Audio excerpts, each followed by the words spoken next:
Welcome to Parenting Neurodivergence, your guide to raising a successful ADHD, Autistic, OCD, or OCPD affected teen.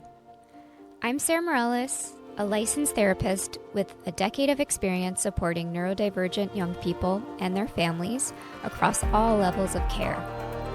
I've worked with more than 500 teens and parents to reduce unhelpful behaviors, increase openness to change, and move toward independent adulthood in ways that honor each family's needs and values.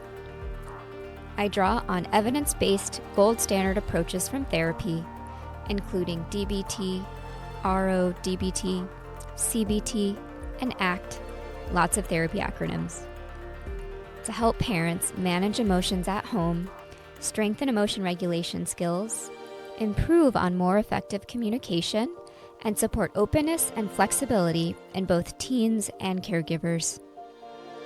If you're feeling overwhelmed or anxious and don't know where to begin, I'm so happy that you're here. I'm so honored to support you as you adopt a new approach to helping your teen grow. With guidance and practice, you can learn effective strategies that shift your home culture towards greater safety and independence, so both you and your teen can feel more confident about the future. Episode 2: Why Consequences and Incentives Don't Work for Your Neurodivergent Teen, and What Actually Does. Okay, so my teen isn't lazy, then why aren't consequences or rewards actually working? I was working with a family recently, and the dad said, "I've tried everything. We've taken away his phone, we grounded him, we offered him money. Nothing works. He just doesn't care." And the mom said, "It's like we're either constantly threatening or trying to bribe him. It makes me feel like we're bad parents." Let me say something that might feel both relieving and frustrating. Consequences and incentives are not designed for an emotionally dysregulated brain. If your teen is dealing with autism, ADHD, OCD, or they're feeling emotionally overwhelmed, ruminating, getting stuck, shutting down, avoiding, or exploding, then those tools will not only fail, they will actually make things worse. Now, I want to validate something. Parents use consequences and incentives because it's what they were taught. It works mostly for neurotypical kids. It feels logical. And honestly, it feels like the only thing left to do. It makes sense. But let's break down what's actually happening in your teen's brain. 1, delayed consequences don't register. Neurodivergent teens, especially those with ADHD, struggle with things like memory, recall, and future-based thinking. When you say, "If you don't do your homework now, you'll lose your phone tonight," their brain doesn't process that as motivation. It processes it as, "That's later. I'm overwhelmed now. What happens later does not matter to me. All I want is safety right now."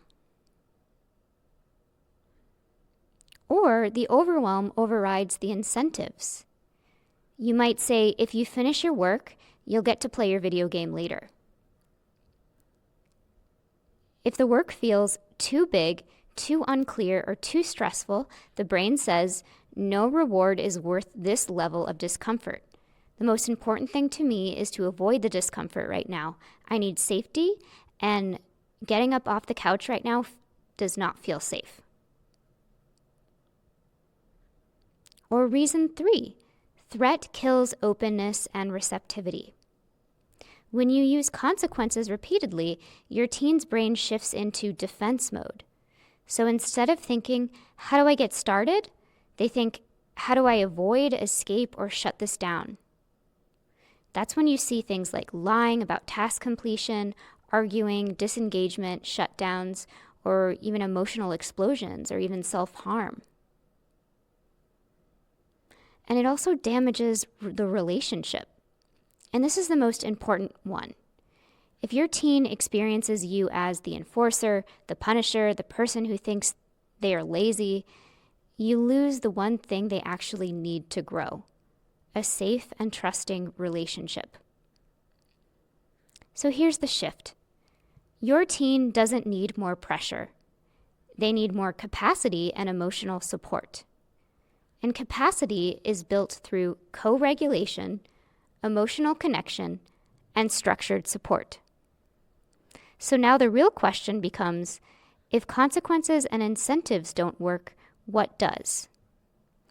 And this is where we start to think about your home environment, because the goal is not controlling the behavior, the goal is building skills and receptivity. Here is what actually works. Emotion regulation comes first. Nothing works without this. If your teen is dysregulated, they cannot think clearly, concentrate, they cannot process feedback, they cannot initiate. So before you correct the behavior or judge the behavior, you got to regulate the environment first. That might sound like, I can see this feels overwhelming, let's slow it down, or let's take a 10-minute walk or stretch and come back to it after. You're signaling, you are safe, I'm not here to attack you, I'm here to collaborate with you. Co-regulation instead of control. Your nervous system teaches their nervous system. It's a relationship ecosystem. If you come in frustrated, urgent, intense, they will escalate. If you come in calm, grounded, steady, they begin to settle. This is not weakness or enabling. This is skill building at the nervous system level. You also need to make the tasks achievable, not vague or theoretical. Instead of do your homework, you break it down into let's first open the assignment together. Let's spend the next 5 minutes reading the first question together. I'm going to set a timer for 5 minutes, and all I want you to do is try to answer the first question. You are removing ambiguity, overwhelm, and task paralysis. Use collaborative problem solving. Instead of telling your teen what to do, you bring them into the process. For cleaning your room, do we want to start on picking up the trash first or putting the clothes in the laundry first? Would we rather start the math or the writing assignment first? Should we do the first problem together and then let you try to do the second one on your own? I'll come back in 10 minutes and see how you did. Now your teen feels respected, involved, less defensive, and like they have a say. Your teen needs a predictable structure. Your teen needs a predictable structure. Neurodivergent teens need structure they can trust, but not structure that feels controlling.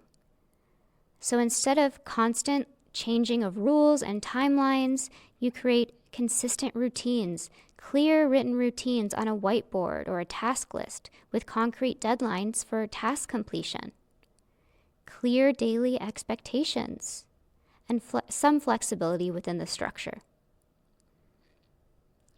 I worked with a family where every night was a battle over homework.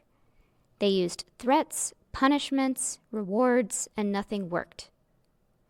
We shifted to sitting with the teen for the first 5 minutes, breaking the tasks down into smaller bits, removing the added pressure, acknowledging and praising the small effort, and within weeks, the willfulness towards the homework dropped dramatically. Emotional explosions decreased. Independence slowly increased. You might still feel scared and confused, and that's okay, because many parents worry, if I stop using consequences, am I raising someone who won't function? Here's the truth. You are not removing accountability. You are changing how it is built. Accountability grows from internal regulation, emotional tolerance, and trust in relationships, not fear. This is why your home has to operate on these 4 principles: emotion regulation, openness to feedback, flexibility, and relationships, because those are the foundation of adulthood, independence, and resilience. Here's what I want you to try this week. Notice when you default to consequences. Just observe it. Notice the urgency, the feeling. No judgment. We're just noticing. Replace one consequence with a collaborative exercise. Instead of, if you don't do this, you'll lose your phone, try, let's start the first part of this task together, and then maybe you try the second part on your own. Break one task down further than feels necessary. Even if you feel like the task is clear, verbally make it smaller and more concrete. Can they do this in the next 3 minutes? Yes or no? Focus on the effort, not the outcome. Catch and praise even the smallest sign of initiation as progress. Because here's what I want you to understand. Your teen is not unmotivated. They're overwhelmed and under-supported. And when you shift the environment, you unlock something powerful: willingness, effort, and growth. If this episode resonated with you, make sure to subscribe and share it with another parent who needs this, because the more we move away from outdated strategies, the closer we get to building homes that actually support our teens. Thank you for being here, and I'll see you next time. Thank you for listening to Parenting Neurodivergence, your guide to raising a successful ADHD, autistic, OCD, or OCPD affected teen. I hope this episode gave you practical tools and encouragement as you navigate the challenges and joys of raising a neurodivergent teen, and helped you feel more confident guiding your teen on their path towards independence. To explore more resources or to discuss your family's unique situation, please visit parentsofneurodiverseteens.com and schedule a completely free phone consultation. I'd love to connect and help you begin making meaningful, lasting changes in your home and for your teen. With a little help, you truly can feel a better sense of ease when communicating with your neurodivergent teen and seeing real changes in behavior while making the transition into adulthood. I'm Sarah Morales. Take care, and until next time.